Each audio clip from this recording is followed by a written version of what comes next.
At syempre, simulan po natin ito, mga kababayan, mga karayuma. Dito po sa bubuhayin uli natin ito, may ginawa na naman po si Alpotera at si LRY. Ito na naman po tayo, mga kababayan. Andito na naman po tayo kay Alpotera at LRY na pinag-iiyutan ni Digong. Aray ko. Okay? Ito pong si Alpotera at LRY na matagal na po natin nire-react at siya po ang talagang kanang puso ni Digong. Aray ko. Siya po ang naiiyot sa dahig. Aray ko. Okay? Sa mga bata po, wag po na kayo makinig dito. Patnubay ng bata ang kailangan ng magulang. Okay? Matinding iyutan po ito.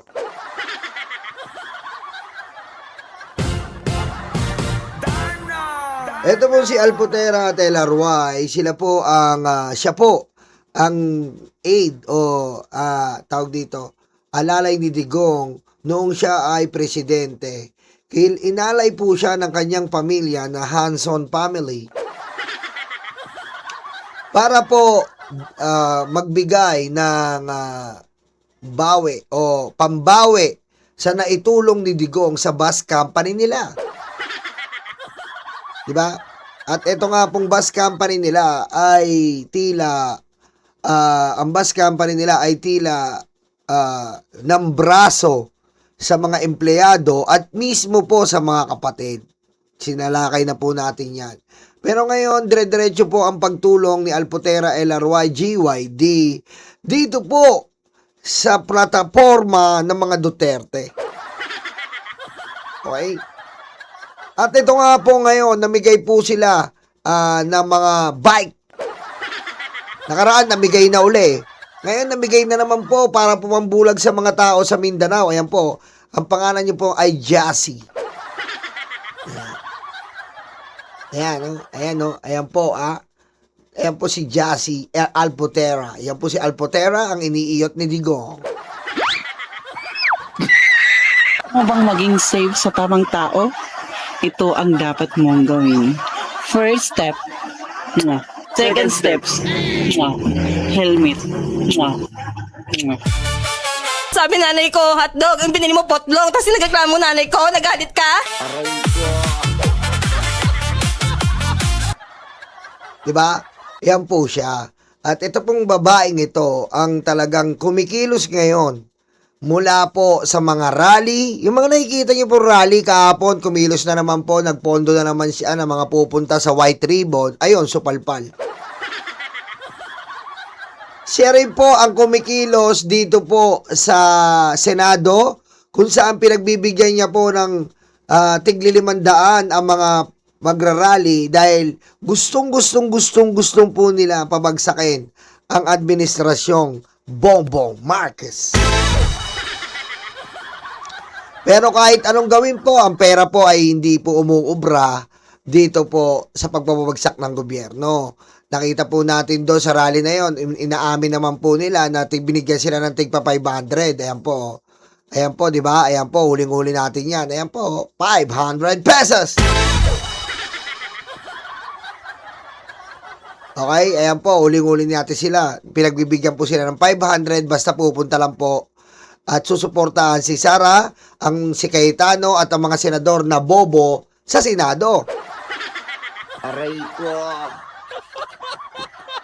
Diba? Kaya nga po, nire-react natin ito. Ngayon po, nagpapalagana po sila ng mga fake news. Ito po mga fake news na ito, ay may mga hawak po silang vlogger. Ayan po, mga vlogger po, na tinutulig sana naman po, pagkatapos po ng Senado, nag-ship po ang mga vlogger dito po sa impeachment. Okay? Nag-ship po ang mga vlogger dito sa impeachment at ito naman po ang inaasikaso nila ngayon. Aray ko. Okay? Ito po ang inaasikaso nila ngayon para po pabagsakin at pahinain po ang suporta sa mga pro-CQ tour. At hindi lang yon mga kababayan. Ha? Hindi lang yon mga kababayan. Pati po sa mga urado, katulad po ang paborito nilang Tito Soto, Ping Lacson, Risa Ontiveros, Win Gatchalian, yan po ang kanilang punteriya ngayon. Okay? Tapos na po silang mag-rally, dyan po sa harap ng Senado, nagpamudmud po ng pera, bumili po si Alpotera LRY ng ataol, siya rin po yan. Nagrenta po si Alpotera ng mga van para po may music, sound system. Siya rin po yan. Ayan po ang mga trabahong ginagalawan ni Alpotera LRY GYD. Diyan po sa mga aktibidad ng mga Duterte. Okay? Yan po, ang mga vlogger nila ngayon ay talagang paldo-paldo po na may monthly 500,000 pesos. Aray ko. Okay? Tapos, sasabihin nila na tayo pa ang bayaran, tayo pa ang kumakamkam, malita may lamang pira. Okay? Malita may lamang pira, malaki ang koto sa social media. Baka dumating po ang pagkakataon, mapalitan si Dr. Jose Rizal. Ang maging national hero natin ay si Pangulong Duterte. Aray ko. Ano ang gagawin mo kapag nalaman mong may kapatid ka sa labas? Papasukin ko.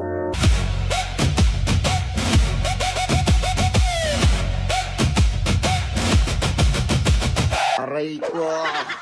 Diba? Yan na po. Upgraded na po mga DDS. Dati malita. Ngayon pira. Ngayon upgraded uli koto. Mas upgrade social media. Diba? Yung conversation daw ni Trillanes para hindi ka daw mamedya. Aray ko. Para hindi ka daw mamedya ay bibigyan ka ng 5 million para hindi ka mamedya. Tatanga-tanga talaga. Diba? Alam nyo mga kababayan, ito po mga bagay na ganito ay kailangan nire-react natin sapagkat dahil nga po sa pagre-react natin, hindi na po na, kasi po, itong mga to, Alpotera, LRY, GYD, ay nagtangka po noon na maging BFF ni FL Lisa. Inuuto-uto po nila si FL Lisa para po sila ay makapasok sa inner circle ni FL Lisa Marcos. Pero dahil po sa pagre-react natin, sa pagpapakalat po natin ng mga bagay, ng mga reaksyon ukol sa katunay na katauhan ng mga taong ito, naagapan po at hindi na po nakita po ang tunay na kulay ng buhay. Ay, Aray ko. nakita po ang tunay na kulay ni Alpotera LRY GYD na talagang maka-Duterte. Sila po ang mga number 1 sponsor sa mga aktibidad na pagpapatayo ng mga stage, ano po ng maisog, sila po ang nasa likod niyan, sila po ang nagpopondo netong mga maisog, mga rally sa Supreme Court, rally sa Senado, rally dyan sa EDSA, yan po ang pakana ni Alpotera LRY GYD. Okay? Nagbabayad po sila ng mga tigli 500,000 peso. Ayan po Ulitin ko lang, lagi natin papaalala sa inyo ito. Aray ko. Ayan po si Alpotera.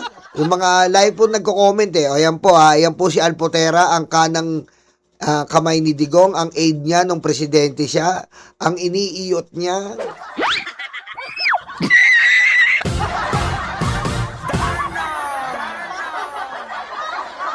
Yan, namumukhaan nyo na po yan. Yan po, lala. Sabi ni Digong niya, lala, yummy, yummy, yummy. Aray ko. Okay? Ayan po ang mga vlogger niya. Kitang-kita nyo to. Ito, Bao Kikimo. Bao Kikimo. Malansa. Di mo sinasabon. Kinalikot mo pa. Aray ko. 500,000! Kita nyo naman yung mga banat niyan. Puro ngayon sa Senado. Kasi nga po, inuutos sa kanila. Bao Kikimo. Ito po, kukulangot! Aray ko. Kukulangot! 500,000. Ito po, si Old School Tanga. Ito po yung natagpuan natin sa tulay na itinanggi pong DDS siya.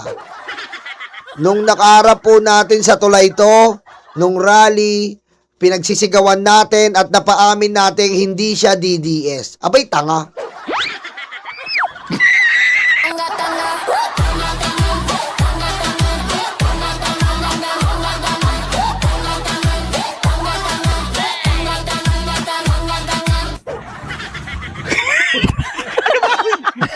Okay? Ito po ang mabantot. Ito po yung kahit hindi nyo inaamoy, mabantot. High-tech. Modern. Napaka-high-tech po nito. Hindi mo siya inaamoy. Makita mo palang mabantot na. Aray ko. Ayan. Ayan na, nire-revisa ko lang sa inyo kasi baka nakakalimutan nyo.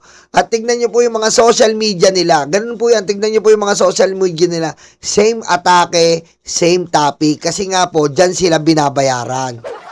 Okay? Diba? Eh kami makikita nyo po yung mga BBM vlogger. Same ang ano po namin. Same po kami katulad yan. May same po kami sa immigration. Bakit kamo?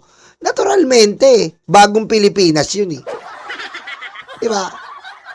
Pero magtaka ka po pag ang atake katulad ng mga DDS, aatakayin si Lacson, pare-parehas. Aatakayin si Tito Soto, pare-parehas.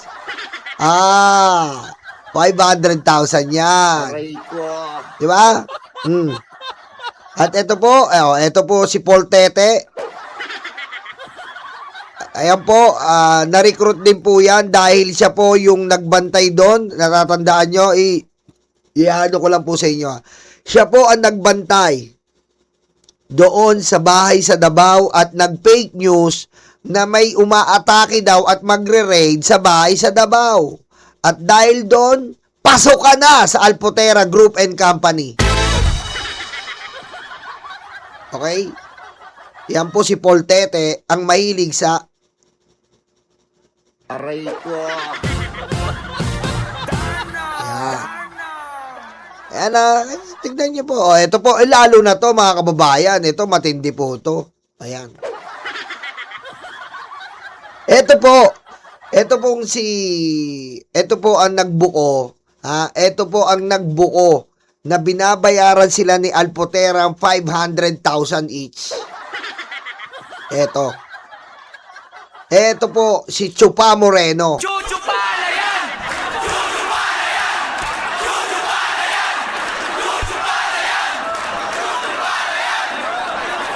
Aray ko. Ito po ang nagbuko. Si Chupa Moreno po ang nagbuko sapagkat mga kababayan, umalis po siya sa puder ni Alpotera. Umalis po siya. Nyolo, bakit umalis? Umalis po siya kasi po si Alvin and Tourism, yung nasa ICC, sinabihan niya pong magpatira sa puwet. Aray ko. Nagkaroon po sila ng relasyon. At ito nga po si Chupa Moreno ang nag-recruit. Nirecruit niya si Alvin and Tourism para kay Alpotera. Hanggang sa oras na ng paniningil, gusto niya na po makasingil sa recruitment dahil malaki yung perang pinapasok eh. Sinabihan niya po si Alvin and Tourism na patira, paturok, pabayo. Aray ko. Sinabihan niya po, patira. Kaso po si Alvin and Tourism, straight pala. Hindi po siya nagpapatira sa puwet. mo bang maging safe sa tamang tao? Ito ang dapat mong gawin. First step, second steps, helmet. Sabi nanay ko, hotdog, ang binili mo potlong, tapos nagreklamo nanay ko, nagalit ka? Aray ko. May maganda po tayong tanong mula sa comment section. Paano daw nababayaran ni Alpotera ang mga vlogger na malalaki? Ayan po, i-react natin bukas yan. Bibigyan ko lang kayo ng clue. Kasi nga po, eto pong si Alpotera at ang pamilya ni Alpotera, iniwan po ni Digong ng flood control sa Negros. Binigyan po sila ng flood control at yung flood control po yon, ghost flood control. Okay? Kasi po, yung isa po na GYD, yung GYD po, yung asawa niya ay kontraktor. Yung asawa po ng GYD ay kontraktor. At ang kontraktor na yon ay nagkaroon ng mga project sa Negros at Ginong's project po. Doon po sila kumukuha ng funding. Alam nyo na, hindi makakalusot sa atin yan. Matalino tayo. Aray ko. Okay? Hindi po makakalusot sa atin yan. Doon po sila kumukuha ng pondo pambayad sa mga taong ito. Irere ako uli yan. Papaalala ko sa inyo. Yan po. Diyan po ang itsura niyan. At ito nga po, umalis si Alvin and Tourism. Nagpakalayo-layo dahil ayaw nyo pong mapuwetan ni Tio Moreno. At doon po natapos, tinakas po ni Tio Pa Moreno ang maraming pera. At pinakita niya mismo kung gaano karaming pera sa pagbili po ng mamahalin na mga branded na sapatos, damit at mga bag. Nag-shopping si Tio Pa Moreno, dala-dala po ang pera ng mga vlogger. Aray ko. Yan po. Ayan Abangan po natin bukas, papakita ko po sa inyo kung saan kumukuha ng pondo ang mga ito. Okay! Yan po sila.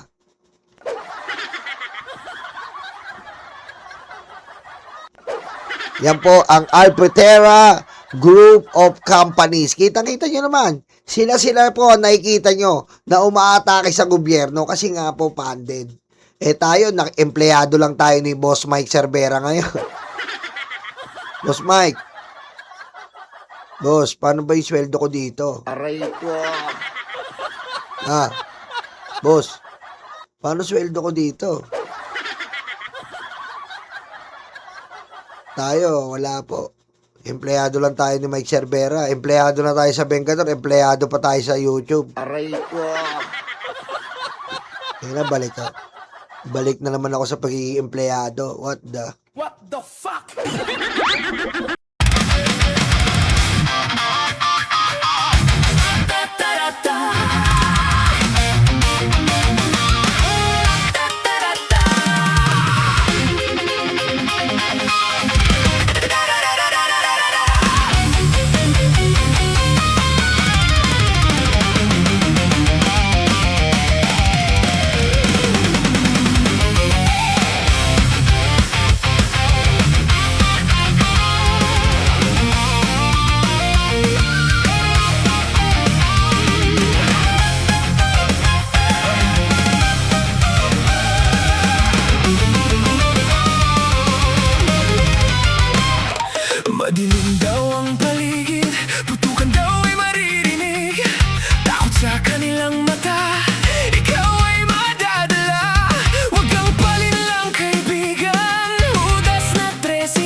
sabit sila